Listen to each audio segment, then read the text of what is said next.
Hello everyone, welcome to our September hashtag event Love Fall Arts. This is the event created by the Facebook group Creative Arts Collaboration, and this is our third event so far.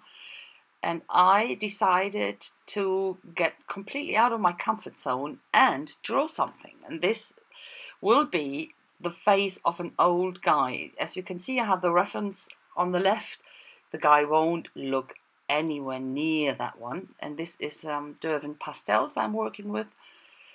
And but I try my best. So what they say is when you're drawing older people, go and have harsher and darker edges. So that's what I did. And I tried my very best, and look at these eyes, aren't they spooky? I will erase them soon, so I won't leave them like that. As I said in my promotion video, the erasure was my best friend in this case. I didn't show you all the stuff, you know, it took me quite a while, so I went through it very sped up the video. So now I fixed that. And this is the finished piece. I erase all the pastel-y stuff outside, give him a bit to rest his head on or his neck on, and then I will fix that with a spray, this fixative spray I use outside.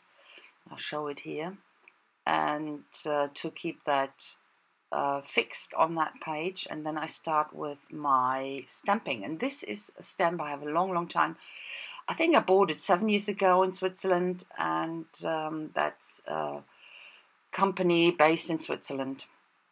So this is the embossing body there's an anti-static pouch, and I stamp here with Versamark. That's Versamark for embossing, and use this copper embossing powder. That's from Switzerland as well, as you can see there are Swiss francs on, and put it over and heat emboss it. But I didn't show you that process, of course. This is the finished leaves, and I use different brushes. I will show you them, yellows, oranges. This is a red collection and a green one, and I picked only one of each. So, but I put all of them out to decide what to use. So then I started to create autumn leaves here. I started with the yellow, then a light orange and a darker orange, and then I went in with a red, and this is an orange to get nice, autumn colors. It's so beautiful in the autumn, isn't it? So to catch these colors is always very hard, or it's very difficult. It's so colorful, and it's really difficult to catch that, especially in this leaf. You know, when you have this edges that looks a bit funny, so I try to blend it out into the other color. And then when I looked at that, I thought, oh, it's not that deep into autumn. There must be some green left in the leaves, and I used this sea green to put some touches here and there in this green, and I think to me it looks much nicer then. So I was pleased with that. And I tell you, I made 2 of these pages with the leaves. I really had to cut them all out. So here I go over the face again with the acrylic binder to fix the face completely. And this is watercolor ground. It's a primer that you get tooth back on the page for the watercolor. It's a bit like gesso, but much finer, not that rough. So these are the cut out leaves, and I etch them with this copper marker to blend with the copper embossing powder actually. So that's the first color I use here to put it down as a background, and I spray some water down and on top of that as well, and I try to stay away from the face. You can sort of control the watercolor paint when, you know, there where it's not wet, the paint won't go or the color won't go, so it's a little bit controllable. That's what I did. I stayed away from that face to get it all only in the background. And I shifted with my heat tool up and down to get a bit of texture. And of course there was a bit of a white line left around the head that I went in with a pen, with a brush, to put some of this turquoise watercolor down. But then I thought, there's a bit of contrast missing. I wanted to pick up the green from the leaves and use the sea green again on bits and pops there, not that much. So these are the echo lines. You can see that on the right top. I needed some splatters, so it's always very handy to use that echo lines. They are already liquidy and perfect for that. That's what I used actually. This greenish, bluish, blue-green, I think. And this sepia and sienna burnt I use for his shirt. Didn't want to have a very colorful, happy, colorful shirt, so that should be more in the background. I blended in with, this is the sepia on top, and blend the colors together. Even use my fingers, you know, you can use your fingers as well for blending whatever it is. That's my most used tool, my fingers. So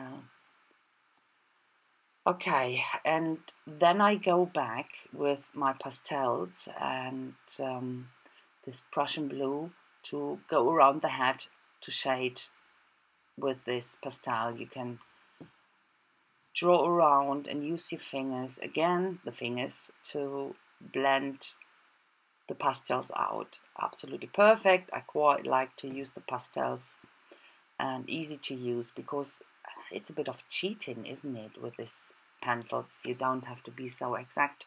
So this is a corrugated cardboard, this very, very fine one, and I dipped it into this acrylic paint. It's Prussian blue, and I wanted to have a bit of more going on in the background. That's why I used it, and I turned it around to create this grid pattern, as you can see here. Even though a lot of that will be covered by the leaves, as you can see here, you can see it in the background that there's more going on. So this is fuzzing around where to put the leaves, and I didn't show you, or I'm not showing here the whole process, but you can imagine when you're getting a bit fussed about that, it takes a long time to decide where to put the leaves. I wanted to keep the face sort of free as a focus.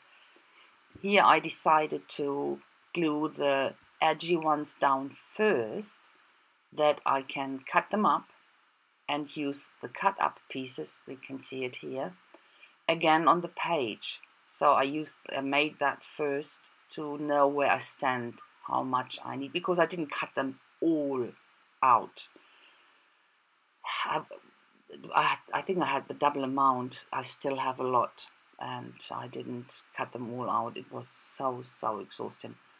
So on here you can see where I put this cut out pieces, and it always looks so much, how do you say that in English, when you work over the edges, it makes a piece come together, if that's what, if you know what I mean, I think. So another edge piece here, I glued it down here with this Eileen, the quick sticky stuff it is, with this the leaves where I worked on really heavy watercolor paper, so I needed a strong adhesive, and that works great. With this Eileen stuff is really good anyway. When that sticks, it sticks.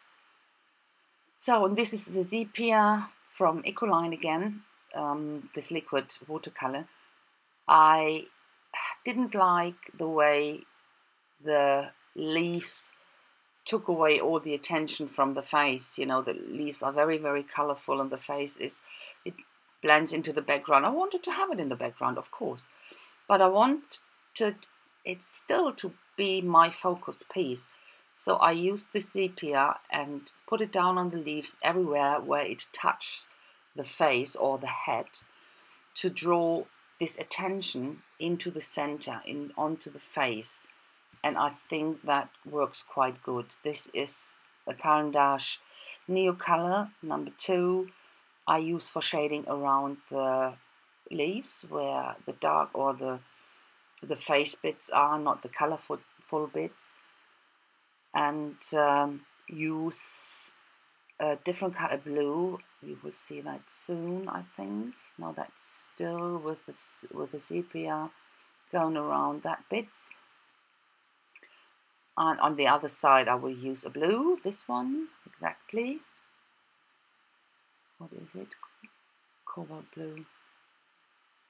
And go around the other sides. And that's for shading on the leaves.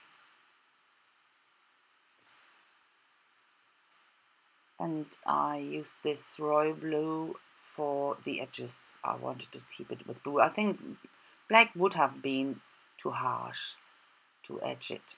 So now to the words. I printed that on very cheap copy paper, so it's very flimsy and thin, and I glued it with Mod Podge down on some watercolor paper and cut that out.